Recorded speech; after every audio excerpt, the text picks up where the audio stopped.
जय हिंद साथियों। मैं आर के स्वामी आप सभी का स्वामी क्लासेस फाजिल्का में स्वागत करता हूं। साथियों, आज हम प्रमुख लेखक सीरीज के अंतर्गत संत कवि कबीर दास जी का विस्तृत अध्ययन करेंगे। साथियों, आज की जो क्लास है पीजीटी हिंदी, टीजीटी हिंदी और मास्टर कैडर हिंदी की दृष्टि से बहुत ही महत्वपूर्ण होने वाली है, इसलिए वीडियो के अंत तक जुड़े रहें। वीडियो को लाइक और शेयर अवश्य करें। अगर आप हमारे YouTube चैनल पर नए हो तो चैनल को सब्सक्राइब करें, बेल आइकन को अवश्य दबाएं ताकि आप तक नई क्लास का नोटिफिकेशन पहुंच सके। तो शुरू करते हैं आज की क्लास। 4 नंबर पर है कवि कबीर दास जी। कबीर दास जी निर्गुण संत काव्यधारा के प्रतिनिधि कवि माने जाते हैं। कबीर दास जी का जन्म काल 1398 ईस्वी माना जाता है और जन्म स्थान काशी या वाराणसी या बनारस माना जाता है। कबीर दास जी की पत्नी का नाम लुई जी माना जाता है। पुत्र और पुत्री का नाम कमाल और कमाली माना जाता है। कबीर दास जी के माता पिता का नाम नीरू जी व नीमा जी माना जाता है, जिन्होंने कबीर दास जी का पालन पोषण किया था। कबीर दास जी के गुरु का नाम रामानंद जी माना जाता है। यहां तक सभी को समझ में आ गया होगा। एक बार सभी बता दें, यहां तक ओके है? फिर से देख लो एक बार। कबीर दास जी का जन्म काल 1398 ईस्वी, जन्म स्थान काशी, पत्नी का नाम लुई जी, पुत्र और पुत्री का नाम कमाल और कमाली, माता पिता का नाम नीरू जी और नीमा जी, गुरु का नाम रामानंद जी। आगे देखते हैं। कबीर दास जी का मृत्यु काल 1518 ईस्वी माना जाता है। कबीर दास जी की मृत्यु मगहर में हुई मानी जाती है। नोट में कुछ लिखा हुआ है। मुसलमानों के अनुसार कबीर दास जी के गुरु का नाम शेख तकी माना जाता है। एक किंवदंती के अनुसार कबीर दास जी का जन्म एक विधवा ब्राह्मणी के गर्भ से हुआ था, जिसने लोक लाज के कारण इनको जन्म देकर काशी के लहर तारा नामक तालाब के किनारे छोड़ दिया था। बाद में एक जुल्हा दंपत्ति नीरू व नीमा के द्वारा इनका पालन पोषण किया गया। आगे देखते हैं। कबीर दास जी सिकंदर लोधी के समकालीन थे। ऐसा माना जाता है कि सिकंदर लोधी ने कबीर दास जी को कई यातनाएं भी दी थी। आचार्य रामचंद्र शुक्ल जी ने कबीर दास जी की काव्य भाषा संदूकड़ी मानी है, यानी कि कबीर दास जी की काव्य भाषा आचार्य रामचंद्र शुक्ल जी के अनुसार संदूकड़ी मानी जाती है। डॉक्टर श्याम सुंदर दास जी, सुनीति कुमार चटर्जी, माता प्रसाद गुप्त जी, राम कुमार वर्मा जी और गोविंद त्रिगुणापत जी ने कबीर दास जी की भाषा को पंचमेल खिचड़ी कहा है। आगे देखते हैं। हजारी प्रसाद द्विवेदी जी ने कबीर दास जी को तानाशाह यानी कि वाणी का डिक्टेटर कहा है। बहुत ही महत्वपूर्ण कथन है, अक्सर परीक्षा में पूछा ही जाता है। हजारी प्रसाद द्विवेदी जी ने कबीर दास जी को वाणी का डिक्टेटर माना है। कबीर दास जी रामानंद जी के 12 शिष्यों में से प्रमुख थे। समाज में कबीर दास जी को जागरण युग का अग्रदूत कहा जाता है। सभी साथी याद कर लेंगे। आगे देखते हैं। हजारी प्रसाद द्विवेदी जी के अनुसार साधना के क्षेत्र में कबीर दास जी युग युग के गुरु थे। इन्होंने संत काव्य का पथ प्रदर्शन करके साहित्य के क्षेत्र में नवनिर्माण किया था। कबीर दास जी को भारतीय लूथर भी कहा जाता है। कबीर अरबी भाषा का शब्द है। सभी साथी याद कर लेंगे, जो कबीर शब्द है यह अरबी भाषा का शब्द है। आगे बढ़े, आगे देखो। कबीर दास जी की प्रमुख रचनाएं। नंबर 1 पर है बीजक। बीजक रचना कबीर दास जी की बहुत ही महत्वपूर्ण रचना है, अक्सर परीक्षा में पूछी ही जाती है। बीजक रचना के आगे 3 भाग है। साखी, शब्द, रमैणी, यानी कि बीजक रचना को 3 भागों में विभाजित किया जाता है। साखी, शब्द, रमैणी। नंबर 2 पर है अनुराग सागर।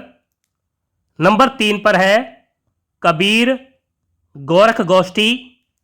नंबर 4 पर है हंस मुक्तावली। नंबर 5 पर है ब्रह्म निरूपण। नंबर 6 पर है मुहम्मद बोध। नंबर 7 पर है उग्र गीता। नंबर 8 पर है अगाध मंगल। नंबर 9 पर है ज्ञान सागर आदि। सभी साथी याद कर लेंगे, बहुत ही महत्वपूर्ण रचनाएं हैं। आगे देखते हैं। कबीर दास जी के शिष्य धर्मदास जी ने बीजक ग्रंथ में इनकी रचनाओं का संकलन किया। बीजक के 3 भाग है, साखी, शब्द, रमैणी। सभी साथी याद कर लेंगे। कबीर दास जी के शिष्य का नाम है धर्मदास, और इन्होंने यानी कि धर्मदास जी ने कबीर दास जी की रचनाओं का संकलन बीजक नाम से किया था। आगे देखते हैं। साखी। साखी का अर्थ है साक्षी। इसमें कबीर दास जी द्वारा रचित दोहों व साखियों को शामिल किया गया है। इसमें यानी कि साखी में सांप्रदायिक शिक्षा और सिद्धांत के उपदेश हैं। इसकी भाषा संदूकड़ी है। इसका विभाजन 59 अंगों में किया गया है, यानी कि साखी का जो विभाजन है 59 अंगों में किया गया है। आगे देखते हैं। शब्द। शब्द का अर्थ है शब्द। इसमें कबीर दास जी द्वारा रचित पदों को शामिल किया गया है।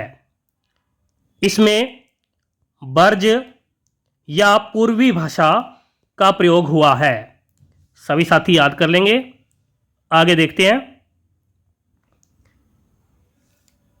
इसमें यानी कि शब्द में कबीर दास जी के माया संबंधी विचारों की अभिव्यक्ति हुई है। रमैनी, रमैनी का अर्थ है रामायण। इसमें राम भक्ति संबंधी पदों को शामिल किया गया है। यानी कि रमैनी में कबीर दास जी के राम भक्ति संबंधी जो पद हैं उनको शामिल किया गया है। इसकी भाषा ब्रज व पूर्वीपन बोली है। रमैनी कबीर दास जी के ईश्वर से संबंधित विचारों शरीर रचना से संबंधित विचारों तथा मानवीय आत्मा का उद्धार से संबंधित विचारों का संकलन है। कबीर दास जी के राम दशरथ पुत्र नहीं हैं, निर्गुण राम हैं। आगे देखते हैं। कबीर दास जी ने कहा, दशरथ सूत तिहु लोक बखाना, राम नाम का मर्म है आना। सभी साथी याद कर लेंगे, बहुत ही महत्वपूर्ण कथन है कबीर दास जी का। दशरथ सूत तिहु लोक बखाना, राम नाम का मर्म है आना। कबीर दास जी की उल्टवासियों पर सिद्धों का प्रभाव है। धर्मदास जी द्वारा संकलित बीजक अब कबीर ग्रंथावली में उपलब्ध है। डॉक्टर श्याम सुंदर दास जी ने कबीर दास जी की सभी रचनाओं को कबीर ग्रंथावली के रूप में प्रकाशित कराया। सभी साथी याद कर लेंगे। एक बार सभी साथी बताएं, यहां तक ओके है? आगे चलें। हाँ जी, आगे देखते हैं। कबीर दास जी के आलोचकों का अध्ययन करेंगे। नंबर 1 पर है हजारी प्रसाद द्विवेदी जी। नंबर 2 पर है माता प्रसाद गुप्त जी। नंबर 3 पर है पीताम्बर दत्त बर्थवाल जी। नंबर 4 पर है डॉक्टर राम कुमार वर्मा जी। नंबर 5 पर है डॉक्टर रामचंद्र तिवारी जी। नंबर 6 पर है डॉक्टर धर्मवीर जी। सभी साथी याद कर लेंगे। यह कबीर दास जी के आलोचक माने जाते हैं। डॉक्टर श्याम सुंदर दास जी ने रहस्यवादी कवियों में कबीर दास जी का स्थान सर्वोच्च माना है। सभी साथी याद कर लेंगे, बहुत ही महत्वपूर्ण तथ्य है। डॉक्टर श्याम सुंदर दास जी ने रहस्यवादी कवियों में कबीर दास जी का स्थान जो है सर्वोच्च माना है। आगे देखते हैं। डॉक्टर बच्चन सिंह जी ने कबीर दास जी की भाषा को संत भाषा कहा है। अनंता दास जी ने कबीर परिचयी नामक रचना लिखी है। सभी साथी याद कर लेंगे। कबीर परिचयी जो रचना है अनंता दास जी की मानी जाती है। बाबूराम सक्सेना जी ने कबीर दास जी की भाषा को अवधी भाषा माना है। आगे देखते हैं। अयोध्या सिंह उपाध्याय हरियोत जी ने कबीर दास जी की रचनाओं को कबीर वचनावली के नाम से संपादन किया। दादू दयाल जी ने कहा, अपना मस्तक काट के वीर हुआ कबीर। सभी साथी याद कर लेंगे, बहुत ही महत्वपूर्ण कथन है दादू दयाल जी का। कबीर दास जी के बारे में क्या कहते हैं? अपना मस्तक काट के वीर हुआ कबीर। कबीर दास जी की वाणियों का सबसे पुराना नमूना गुरु ग्रंथ साहिब में मिलता है। डॉक्टर बच्चन सिंह जी के अनुसार हिंदी भक्ति काव्य का प्रथम क्रांतिकारी पुरस्कर्ता कबीर दास जी हैं। आगे देखते हैं। कबीर दास जी का अहिंसावाद वैष्णव धर्म की देन माना जाता है। आचार्य रामचंद्र शुक्ल जी के अनुसार इसमें कोई संदेह नहीं है कि कबीर दास जी ने ठीक मौके पर जनता के उस बड़े भाग को संभाला जो नाथपंथियों के प्रभाव से प्रेम भाव और भक्ति रस से शून्य शुष्क पड़ता जा रहा था। आचार्य रामचंद्र शुक्ल जी के अनुसार कबीर दास की भाषा बहुत परिष्कृत और परिमार्जित न होने पर भी कबीर दास की उक्तियों में कहीं कहीं विलक्षण प्रभाव और चमत्कार है।